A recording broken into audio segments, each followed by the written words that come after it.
Selamat hari Minggu, apa kabar semuanya? Gimana peperangan rohaninya?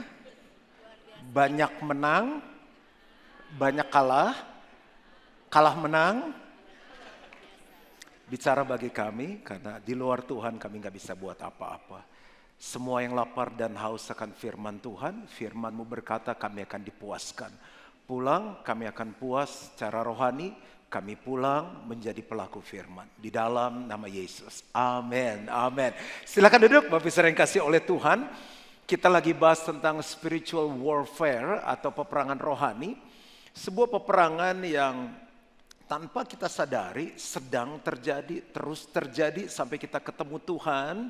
Dan yang sayangnya gini, kita nggak tahu bahwa kita sudah kalah beberapa dari kita. Saya review sebentar. Apa sih spiritual warfare? Dan saya kasih judulnya The Invisible Battle. Perang yang gak kelihatan, pertempuran yang gak kelihatan, tapi real, nyata, ada. Spiritual warfare adalah perjuangan orang percaya untuk hidup benar dan taat kepada Tuhan. Susah enggak? Susah enggak? Saat melawan godaan, tipu daya iblis, dan hal-hal duniawi yang menjauhkan kita dari Tuhan. Saya review sebentar ya. Jangan lupa ada dua kerajaan. Yang pertama itu kerajaan setan atau kegelapan. Dan di sini adalah kerajaan terang yaitu Tuhan Yesus sendiri. Jadi setan selalu bawa hidup kita turun, tapi Yesus bawa hidup kita naik. Setan datang untuk mencuri, membunuh, dan membinasakan. Tapi Yesus datang untuk memberi hidup dan hidup dalam segala kelimpahannya. Oke. Bagaimana caranya kita tahu kita menang atau kalah dalam peperangan rohani? Tiap minggu masih ke gereja kok, masih Kristen, masih pelayanan. Saat hidup kita turun, iman kita turun, gairah kita ke Tuhan turun, apinya udah gak menyala-nyala seperti dulu lahir baru. Dulu banyak bawa jiwa, sekarang gak bawa banyak jiwa. Dulu buah rohnya banyak, sekarang buah rohnya turun. Oke, kita menang. Anak-anak kita. Nah, generasi ke bawah ini harusnya lebih baik dari kita. Kita sekolahin mereka tinggi, kita kasih fasilitas, kita kasih modal, ambil S1, S2, S3, kita berpikir kita menang. Anak kita jadi orang. Betul, secara fisik, secara dunia, secara materi, secara status. Tapi bukankah hidup itu yang paling penting? Roh. Kita ini manusia roh. Waktu kita meninggal yang ketemu Tuhan itu nanti adalah manusia rohnya. Kita punya standar perang itu perang dunia. Kalau pebisnis ke marketplace, wah menang tender. Oh penjualan naik, market share tambah besar. Oh kita sekarang leading di market. Oke, tapi secara rohani kita jarang menilai. Anak kita rajin ke gereja enggak? Anak kita ke gereja disuruh atau terpaksa. Di gereja dia main handphone atau dengerin firman. Anak kita berbuah enggak? Tadinya nggak melayani jadi melayani. Tadinya ke gereja sendiri sekarang bawa teman-temannya. Anak kita karakternya semakin berubah enggak? Semakin hormat dan taat kepada orang tua enggak? Nah di situ sebenarnya kita lagi lihat di invisible battle. Kita tuh lagi menang atau kalah dalam peperangan rohani. Jadi lihat hidup kita sendiri. Gereja, Kristen turun atau naik. Lihat ya. Kalau kita menang dalam peperangan rohani, hidup itu cenderung memberi, kita hidup rohnya menyala-nyala dan limpah. Ditanya, Pak ikut pelayanan yuk, ayo. Tapi ini nanti harus 2 kali kebaktian loh kalau pelayanan anak. Nggak masalah, bisa. Dan kalaupun dia sibuk dia akan bilang gini, saya atur ya waktunya. Tapi kalau orang udah dicuri, secara waktu dia bilang gini, aduh sorry bukannya gak mau ya, gak ada waktu, kita sibuk. Jangan pernah ngomong gak ada waktu, karena Tuhan yang kasih waktu tersinggung loh. Coba bilang semuanya ada waktu, saya atur ya. Lihat, dia limpah secara waktu. Kamu bisa tolong bantu ini? Aduh jangan deh, saya gak bisa. Waktu kita ngomong gak bisa, yang ngasih kita karunia tersinggung loh. Karena minimal setiap kita diberi satu karunia. 1 Petrus 4 ayat 10 dan 11. Minimal 1. Jawabnya gini. Gitu ya. Pelayanannya apa? Saya lihat Bapak nyanyi tadi semangat sekali. Betul. Tapi kalau keluarga saya bilang, Papa nyanyi bagus. Lebih bagus lagi kalau nggak nyanyi. Oh berarti kita cari lagi karunia yang lain. Tapi dia limpah. Disakiti, ngampuni. Disakiti, ngampuni. Karena stok kasih selalu ada di dalamnya. Kita menang secara peperangan rohani. Nah, sekarang lihat di awal kita ikut Tuhan sampai sekarang kerohanian kita naik atau turun atau statis, ada buah atau nggak ada buah. Kalau kita oke, lihat pasangan kita. Kalau pasangan kita nggak oke, kita harus lakukan peperangan rohani. Kalau anak-anak kita nggak oke, kita harus lakukan peperangan rohani. Jadi kalau kita lanjut, kalau ini kita sebetulnya kita lagi melawan di balik layar itu yang namanya kuasa dosa. Yang berikutnya adalah daging. Yang ketiga itu adalah dunia. Ini ya, yang D adalah setan, kuasa setan. Ini kebalik dengan PowerPoint tapi aman sama aja. Nah, kita perangi semua yang ada di sini. Ini misalnya kata Juan Mogi, ini kita perangin, kita perangin, kita perangin, kita perangin. Jangan, kita harus tahu di balik ini apa yang membuat ini muncul di permukaan dan kita selalu kalah di dalamnya. Jadi tujuan peperangan rohani, saya masih review. Yang pertama menang atas musuh, ada 4 musuh. Yang kedua adalah menjaga iman tetap teguh sampai akhir. Ada banyak orang akhirnya jual Yesus, ada orang nyangkal Yesus, ada orang udah gak jelas. Bahkan ada orang tinggalkan Yesus. Waktu anak manusia itu datang kembali, saya berdoa Tuhan menemukan iman di GBI Gilgal. Nah sekarang bagaimana caranya menang dalam peperangan rohani? Siapa yang mau menang? Aku mau menang. Tapi baru kalah kemarin, gak apa-apa. Bangkit lagi. Yang pertama sadar dan berjaga-jaga. Kita mesti lihat dulu kondisi rohani kita. Sadar. Coba bilang sama sebelahnya, sadar. Yuk, kesempatan pastor yang nyuruh ke suaminya, sadar Pak, sadar. Ya.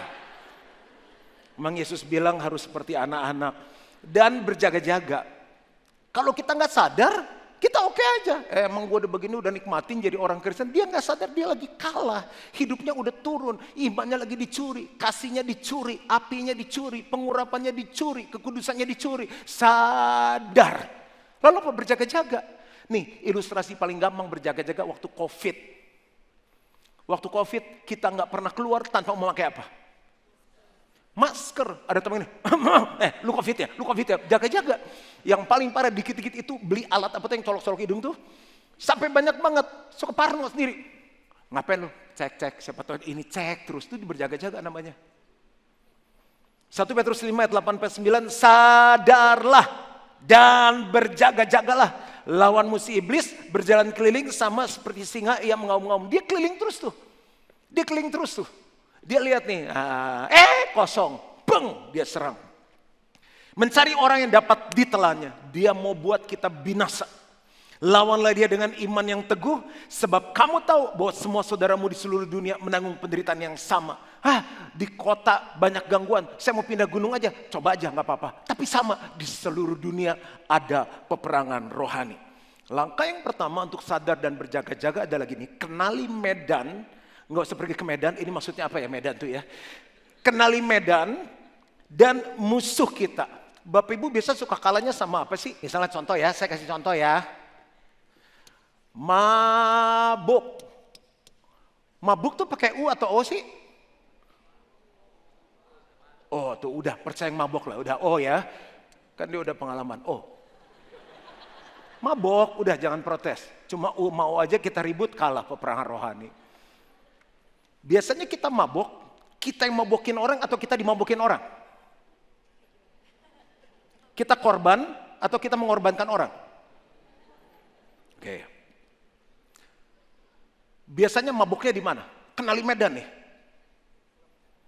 Oh, saya biasanya weekend, kalau pulang kerja ngumpul sama teman-teman.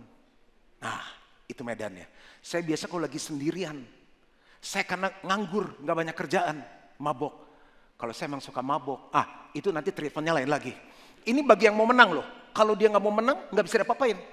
Yesus yang udah mati di kayu salib aja nggak bisa ngapa-ngapain kita. Dia berdiri di muka pintu dan mengetok. Yesus dobrak, bisa nggak?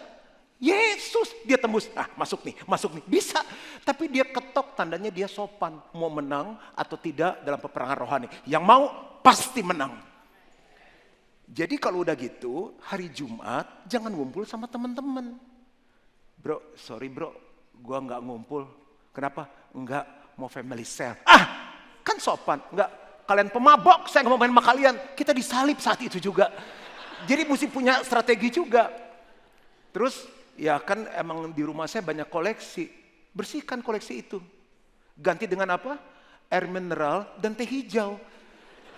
Jangan minuman manis juga, bahaya. Loh, kan berjaga-jaga dong. Iya enggak? Kalimatannya itu tadi, iya enggak? Iya. Selingkuh. Sekarang selingkuh tuh laki, perempuan atau gimana sih? Perempuan selingkuh juga enggak? Masa? Oh, hebat. Kenapa orang akhirnya jadi berzina? Digoda. Makanya jangan suka deket-deket sama lawan jenis. Pulang kantor berdua sama cewek, jangan. Jangan semobil, jangan sekamar sama lawan jenis yang bukan pasanganmu. Dari sosmed, kawan saya, pulih keluarganya, satu saat saya tanya, saya kalau ketemu teman, udah pengen deket, saya bilang, IG kamu apa? Saya nggak ada IG. Kenapa? Aku korban medsos. Gara-gara lihat-lihat itu, aku selingkuh, pernikahanku cerai. Istriku menderita. Sekarang aku nggak medsosan. Karena dia suka muncul-muncul itu gambar-gambar yang begitu. Berarti gimana? Itu medannya. Dia harus jaga dong. Nggak semua tuh harus ditengking. Ada yang kita harus lari. Sebenarnya di poin ini amin bagus sekali. Bagus banget.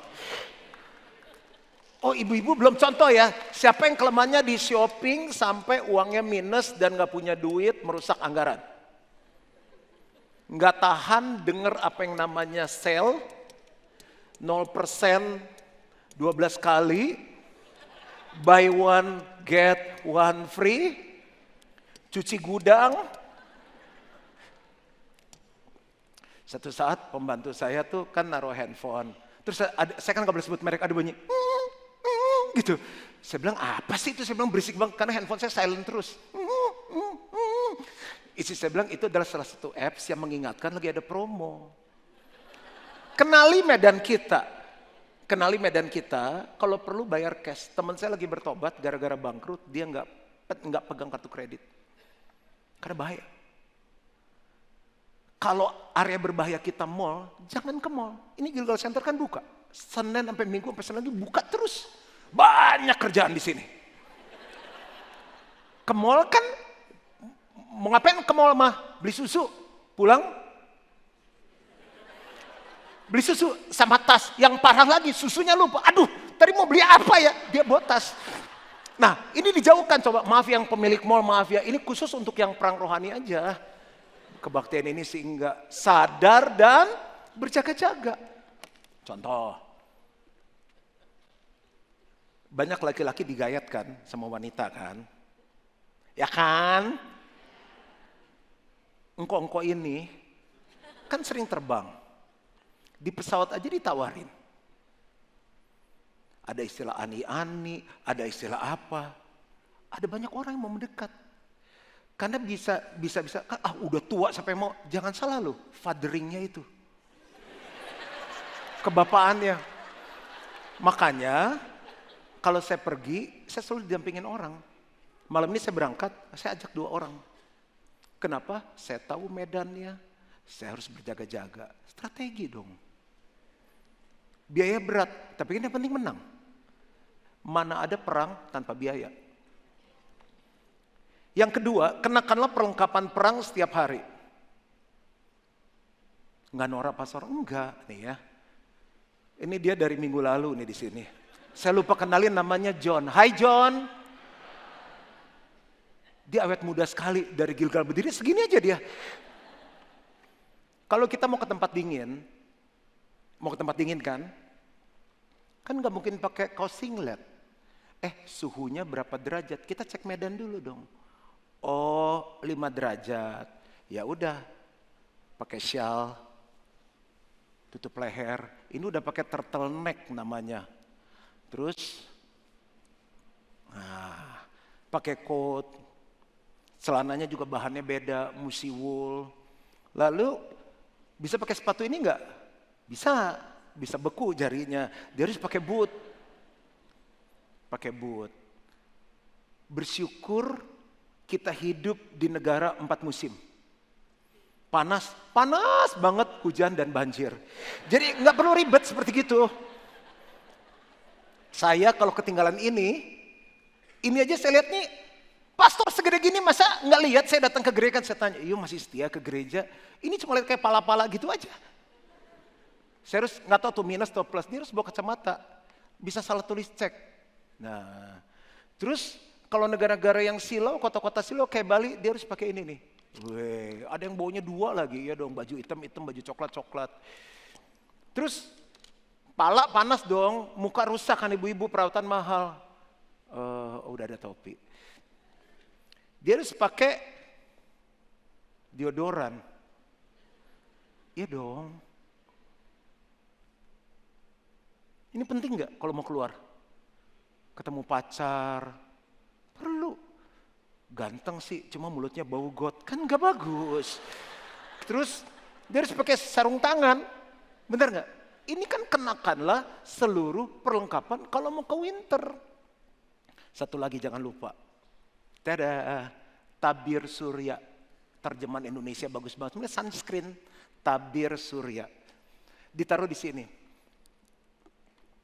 Muka saya kan banyak coklat-coklat gitu tuh, katanya tauco ya. Spurten ada yang bilang gitu. Saya bilang, dok di apa nih dok? Di laser katanya. Beneran hilang, bener. Sakit kan? Nah, dokter bilang, kenapa kamu seperti gini?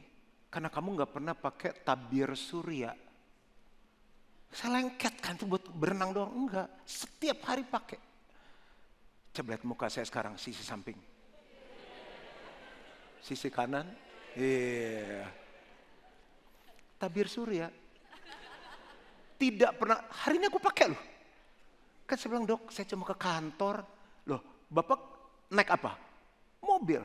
Kebuka ketutup lah dok. Pakai kaca, kan matahari masuk. Oh. Sebenarnya saya cuma masuk gini, badan kita perlengkapi. Anak kita waktu kecil, kenapa sih mami pakai celana dalam gak enak? Pakai celana dalam, nanti kalau resletingin burungnya kejepit. Itu kita ajarin. Itu perlengkapan loh. Melatih anak pakai pakaian dalam untuk pria itu perlu waktu.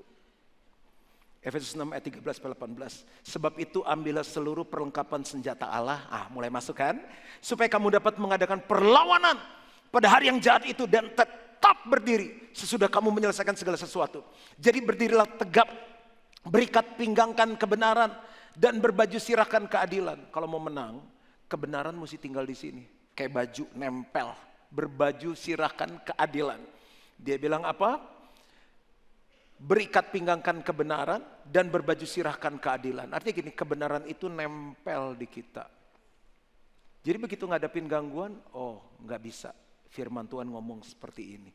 Keadilan apa? Kalau kita buat benar, di sini sukacita. Baju sirahkan di sini untuk nutupin serangan kan. Begitu kena, ding, mati. Jadi secara rohani, keadilan tuh gini. Kalau kamu buat dosa, pasti nggak sejahtera di sini. Waktu kamu gak sejahtera, lama-lama gak senang ngumpul sama anak Tuhan. Disuruh melayani, enggak disuruh ini, enggak Kenapa masih berdosa? Kamu udah kalah secara perang. Kebenaran, keadilan. Kakimu berkasutkan kerelaan untuk memberitakan Injil damai sejahtera. Masih ingat kemarin saya cerita, sementara orang perang di sini nih, mereka bangun lebih banyak lagi. Lebih banyak lagi untuk nyedot orang. Anak-anak kita termasuk yang akan ditarik oleh tempat-tempat seperti ini. Kenapa kita nggak bawa satu orang ke Tuhan? Satu orang ke Tuhan. Satu orang ke Tuhan. Yang terjadi kalau kita nggak punya kaki, kemanapun kita pergi pakai sepatu. Kalau kita main pedal, harus ada orang kenal Tuhan Yesus. Kalau kita main golf, kita ke arisan, harus ada orang kenal Tuhan Yesus. Mereka dunia lebih rajin dari kita. Setiap hari membernya bertambah. Nambah terus. Nambah terus. Yang rusak nambah terus. Sementara kita sebagai orang Kristen santai. Setiap hari Minggu, nol. Ada teman baru? Nggak ada, nol. Ada keluarga yang dibawa? Nol. Ya jelas mereka menang. Dan dalam segala keadaan pergunakanlah perisai iman. Sebab dengan perisai itu kamu akan dapat memadamkan semua panah api dari si jahat. Iman itu percaya. Contoh nih, nggak dapat pasangan yang rohani. Aduh, umur udah tambah terus ya. Gimana nih, nggak ada yang mau sama saya. Udah deh, nggak ada yang rohani, yang rohana juga boleh. Nggak usah seiman, nggak apa-apa. Iman adalah percaya. Kalau dia percaya Tuhan kasih jodoh yang terbaik, tidak baik kalau manusia itu seorang diri saja. Aku akan menjadikan seorang penolong yang sepadan dengan dia. Akhirnya dia akan tetap menikah dengan yang seiman. Nggak ada uang, nggak cukup. Udah benar-benar kebutuhan uang sekolah, cicil rumah. Ada cara lain nggak ya supaya bisa cukup nih? Mulai timbul ide-ide. Apa ini kita akalin aja ya? Apa ini tagihan kita jangan bayar? Tapi ada ayat kebenaran, iman yang tersimpan di kita. Kita keluar dengan perlengkapan senjata. Allahku akan memenuhi segala keperluanku menurut kekayaan dan kemuliaannya di dalam Yesus Tuhan. Kalau dulu Tuhan cukupi, sekarang Tuhan cukupi, sampai selama-lamanya Tuhan cukupi. Itu perisai iman. Makanya menang. Dan terimalah ketopong keselamatan dan pedang roh, yaitu firman Allah. Dalam segala doa dan permohonan, berdoalah setiap waktu di dalam roh. Dan berjaga-jagalah dalam doamu itu dengan permohonan yang tak putus-putusnya untuk segala orang kudus. Kita doa cuma doa makan, doa mau pergi, doa tidur. Gak ada doa syafaat. Ikutlah morning with Jesus. Suamimu pergi itu didoakan. Anakmu sekolah itu didoakan. Satu-satu selain ditumpangin tangan, bisa-bisa temennya kasih lihat gambar porno hari itu. Temennya ngasih permen, ada isi apa kita gak tahu. Ada orang niat jahat sama anak kita gak tahu. Saya bilang sama istri anak saya, Dedi mau pergi, doain ya. Sekali-kali family cell leader mesti ngomong sama anak selnya. Jangan kita terus ngedoain, hari ini boleh gak semuanya ngumpul? Bingung ada apa nih? Tolong doain aku dong. Kenapa? Karena family cell leader peperangannya luar biasa. Dia harus ngurusin keluarganya, bisnisnya, harus ngurusin hidup puluhan anak selnya. Jangan sungkan, jangan merasa kuat. Selalu bilang ini, doain aku ya. Pendeta minta didoain. Hari ini saya minta sebutkan nama saya dalam setiap doa Bapak Ibu. Dah, bisa tepuk tangannya kayak pemenang gitu gak sih? Ini baru. Yang kedua, jadi kalau saya simpulkan, kalau mau menang, yang pertama tadi strategi. Kenali medannya kita. Coba bilang sama-sama strategi. Sadar dan berjaga-jaga. Yang kedua, menaklukkan pikiran kepada pikiran Kristus. Kenapa pikiran penting? Karena sebelum orang berkata-kata, dia mikir dulu. Wah, kurang ajar nih orang nih, kasar banget nih. Gue bikin ngomong apa ya, biar dia lebih sakit. Dipikirin dulu nih. Dia tadi ngatain setan. Saya ngatain apa ya? Nggak masa ngatain gue monyet. Gue katain apa yang lebih nyakitin dia ya, itu dipikirin dulu loh. Ada gak orang berzina langsung bangun tidur, selamat pagi Indonesia, berzina Gak ada, berzina tuh dipikirin dulu. Ada orang korupsi langsung gak? Ngomong-ngomong gini, korupsi yuk bro, gak ada. Korupsi dipikirin dulu, ini kurang. Gimana caranya ya, gitu. Makanya pikiran tuh penting. Peperangan rohani dimulai dari pikiran dulu. Orang bunuh diri itu mikir dulu. 1 Korintus 10 ayat 3-5. Memang kami masih hidup di dunia. Tetapi kami tidak berjuang secara duniawi. Karena senjata kami dalam perjuangan bukanlah senjata duniawi. Melainkan senjata yang diperlengkapi dengan kuasa Allah. Yang sanggup untuk meruntuhkan benteng-benteng. Kami mematahkan setiap siasat orang. Dan merubuhkan setiap kubu yang dibangun oleh keangkuhan manusia untuk menentang pengenalan akan Allah. Kami menawan segala pikiran dan menaklukkannya kepada Kristus. Coba bilang sama-sama kubu. Yang semangat dong. Kubu, benteng. Menaklukkan, menawan. Sekali lagi, kubu, benteng, menaklukkan, menawan. Bapak Ibu, kenapa dalam hidupku aku bawa banyak orang ke Tuhan? Kalau ketemu saya normal, orang gak tahu saya pendeta. Ngobrol, dia ngomongin apa, politik saya ngomong bisnis ngomong. Tapi begitu sekali ketemu saya, nama orang itu ada di doa saya. Saya udah ngomong-ngomong kalau minggu kemana? Minggu tidur lah. Kemungkinan bukan Kristen. Saya bawa di doa saya. Dengar ya, saya doa gini.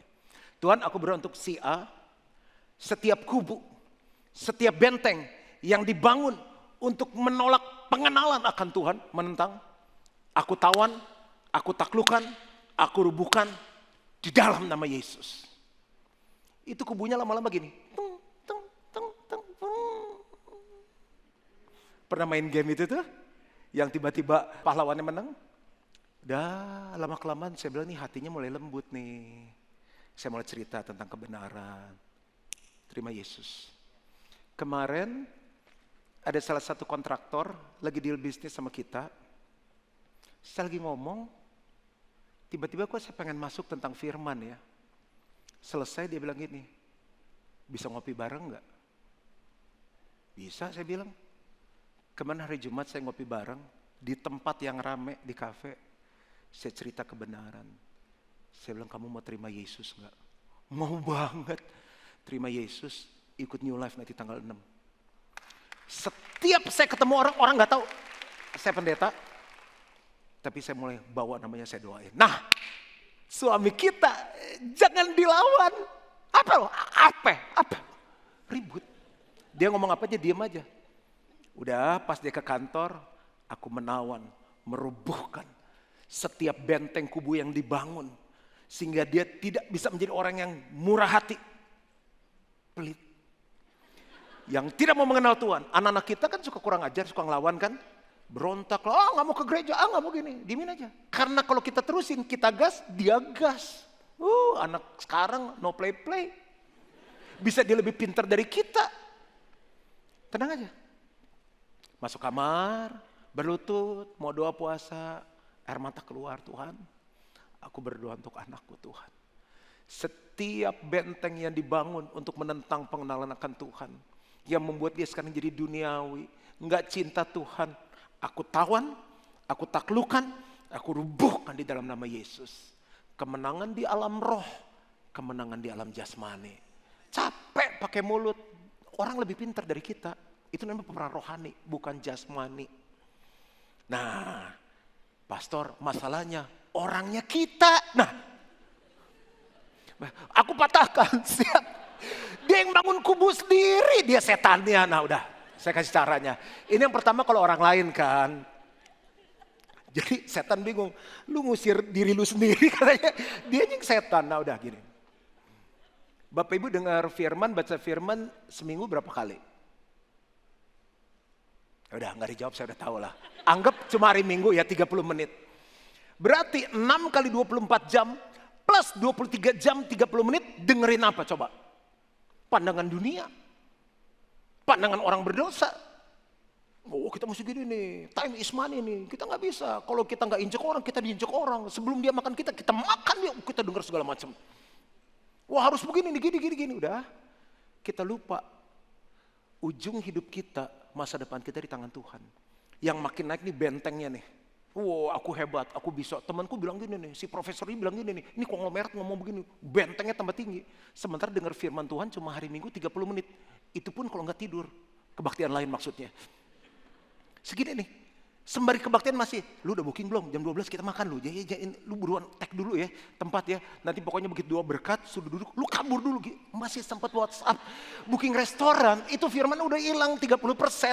Bentengnya tinggal segini nih. Makanya, pertama strategi, kedua, strategi udah bagus. Tapi kan tindakan dipengaruhi oleh pikiran. Isi firman. Waktu isi firman bentengnya naik nih. Bentengnya naik nih. Itu. Di dunia ya, ngobrol nih. Kita ya kalau udah punya duit ya, cowok tuh cuma 3. Mabok, judi, cewek. Ketawa semuanya. Itu yang punya duit. Nah yang gak punya duit, sama juga. Pusing gak lu? Gak punya duit, mabok juga, judi juga, cewek juga. Kaya masih mending lah. Kita mah cowok ngomong istri harus ikut sama anak. Itu yang kita dengar setiap hari. Yang penting lu cukupin hidup dia. Jangan buat anak istri lu menderita. Tapi kalau kita ikut men's camp, Kita banyak dengerin podcast. Saya baru launching podcast saya, seri yang baru. Kita banyak dengerin firman, lagi treadmill denger firman. Di mobil perjalanan denger firman. Ini benteng yang dunia ini, yang kita denger 6 hari, naik terus nih. Ini gak usah tengking-tengking, kebenaran itu akan mengalahkan cara berpikir yang salah. Alkitab bilang pria adalah imam, nabi, dan raja. Semakin diberkati, semakin harus jadi imam teladan. Harus semakin jadi nabi, harus semakin jadi raja, melayani keluarganya. Firman Tuhan ngomong gini, pergi, jadikan semua bangsa murid. Baptislah mereka dalam nama Bapa, Putra, dan Roh Kudus. Ajarlah mereka melakukan segala sesuatu yang telah kuperintahkan kepadamu. Ketahuilah aku menyertai kamu senantiasa sampai kepada akhir zaman. Yang benar kan gitu jadi murid. Sementara di dunia ngomong gini, kita biasa-biasa aja, gak usah fanatik, penting lu minggu datang gereja ya. Lu nyumbang gereja, udah cukup. Benteng ini naik. Makanya peperangan rohani kita gak kuat. Tapi kalau kita ikut Grow 101, Grow 102, punya teman-teman rohani yang ngasih nilai, dengar firman, ini naik nih benteng nih. Oh Kristen gak bisa gitu-gitu aja. Gak ada status berdiri di tengah. Kalah kamu dalam peperangan rohani. Kamu harus dimuridkan, kamu harus memuridkan, gitu. Yakobus 4 ayat 7, karena itu tunduklah kepada Allah. Artinya apa? Ada kebenaran firman yang kuat dalam hidup kita dan lawanlah iblis, maka ia akan lari daripadamu. Jadi yang kedua, selain strategi adalah pikiran. Semakin tua, pikiran semakin susah dirubah. Semakin banyak uang, semakin pikiran gak bisa dirubah. Gue ada uang, mau ngajarin apa lu? Uang gue lebih banyak dari uang lu. Gue lebih pintar dari lu. Lu masih muda ngomong apa lu? Tapi firman Tuhan adalah kebenaran tertinggi dalam hidup. Yang ketiga, yang terakhir. Hidup sesuai kehendak Allah. Hidup sesuai kehendak Allah. Ya pilihannya dua. Kalau nggak ikut kehendak Allah, ikut kehendak dunia atau diri sendiri. Jadi ke kantor nih, saya pebisnis. Tapi saya mau hidup sesuai dengan kehendak Allah. Saya pelajar mahasiswa, tapi saya mau hidup sesuai dengan kehendak Allah. 1 Yohanes 2 ayat 16-17, sebab semua yang ada di dalam dunia, yaitu keinginan daging, yang tadi kita lihat musuh itu, dan keinginan mata serta keangkuhan hidup bukanlah berasal dari Bapa, melainkan dari dunia. Tapi ini yang banyak kita kejar dalam hidup. Dan dunia ini sedang lenyap dengan keinginan. Kita lagi ngejar semuanya yang lenyap, gengsi kita kejar, tambah kaya, tambah keren, keinginan mata, keinginan dan kita kejar. Kita lagi ngejar sesuatu yang pasti hilang. Kita udah kalah dalam peperangan rohani. Dan dunia ini sedang lenyap dengan keinginannya, baca sama-sama 2, 3. Tetapi orang yang melakukan kehendak Allah, siapa itu? GB Gilgal. Tetapi orang yang melakukan kehendak Allah tetap hidup untuk selama-lamanya. Tetap hidup artinya apa? Menang perang. Rohaninya hidup, terus menyala-nyala. Buah roh dihasilkan. Ada jiwa-jiwa, ada kekayaan yang dibawa kepada Tuhan. Karakternya terus keluar, panjang sabar, murah hati, penguasaan diri, kesetiaan, kebaikan. Itu hidup. Tandanya pohon hidup, dia bertumbuh dan keluar buah. You win the war. Kehendak Allah itu apa, pastor? Contoh aja ya. Nanti buka di Alkitab apps kita, klik kata kunci kehendak. Aku kasih contoh 3 kalau keburu. Yang pertama, membawa terang Tuhan di tengah kegelapan. Setiap kali mau keluar rumah, setiap kali masuk rumah, aku harus jadi terang. Aku harus jadi terang. Aku harus jadi terang. Aku harus jadi terang. 1 Timotius 2 ayat 3-4, itulah yang baik dan yang berkenan kepada Allah Juru Selamat kita, yang menghendaki, ada kehendakan, supaya semua orang diselamatkan dan memperoleh pengetahuan akan kebenaran. Dari 1 Januari 2025 sampai 25 Mei 2025, ada satu jiwa, ada satu teman, satu keluarga yang lihat terang dalam hidup kita. Yang mau datang ke gereja karena kita. Ada orang mau ikut pedal gara-gara kita main pedal. Ada orang mau pilates gara-gara kita pilates. Ada orang mau diet gara-gara kita diet. Tapi adakah orang yang mau ikut Tuhan karena lihat hidup kita sebagai terang? Matius 5 ayat 16, demikianlah hendaknya terangmu bercahaya di depan orang, supaya mereka melihat perbuatanmu yang baik dan memuliakan Bapamu yang di surga. Contoh kedua, kehendak Tuhan menjadi penyembah yang benar. Pebisnis tapi penyembah. Mahasiswa, ibu rumah tangga tapi penyembah.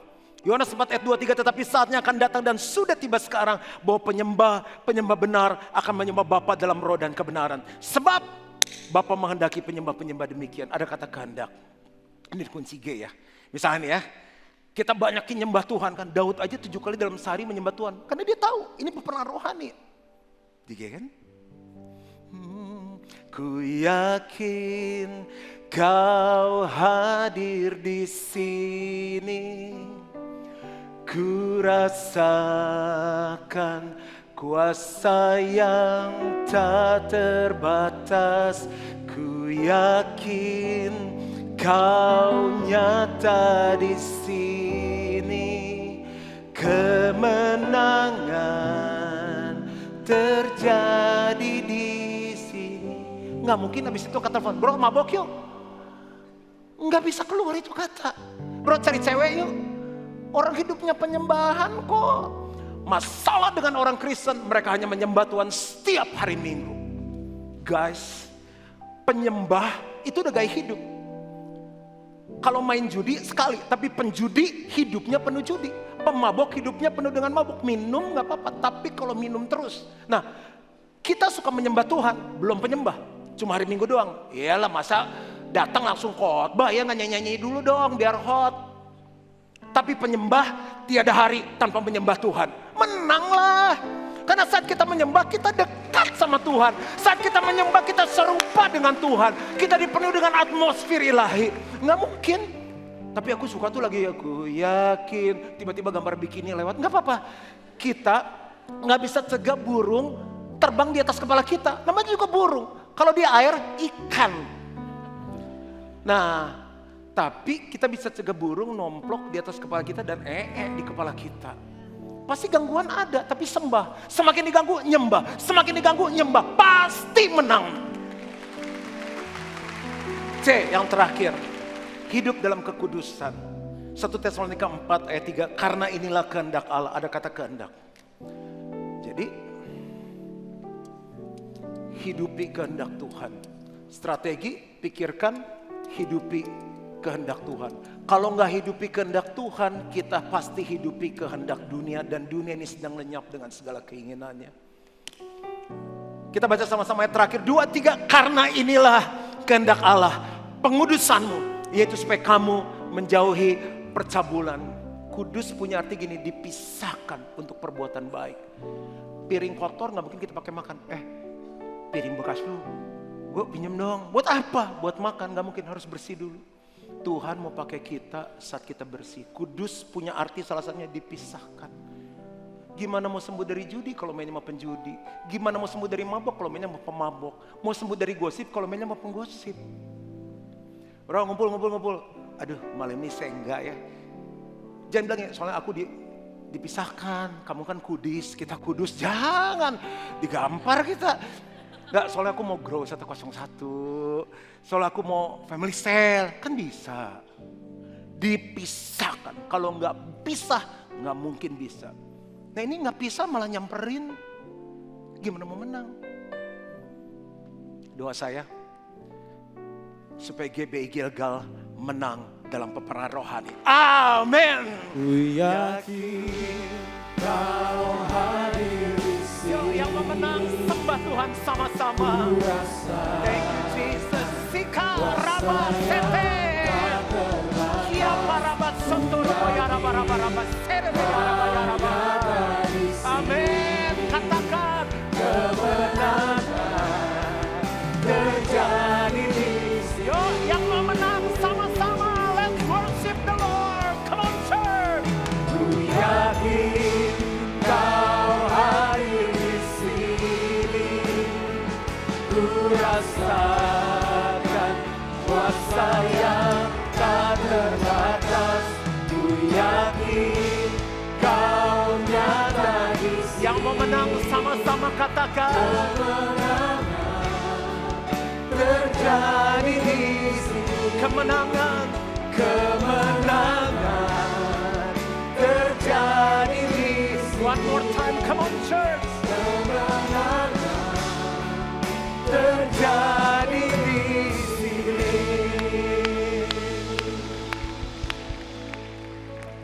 Secara siapa yang mau menang dalam peperangan rohani. Aku berdoa, pengurapanmu turun, kuasamu bekerja. Kami, keluarga kami, pasti menang dalam peperangan rohani ini. Dan semua yang percaya, sama-sama katakan, amin, amin.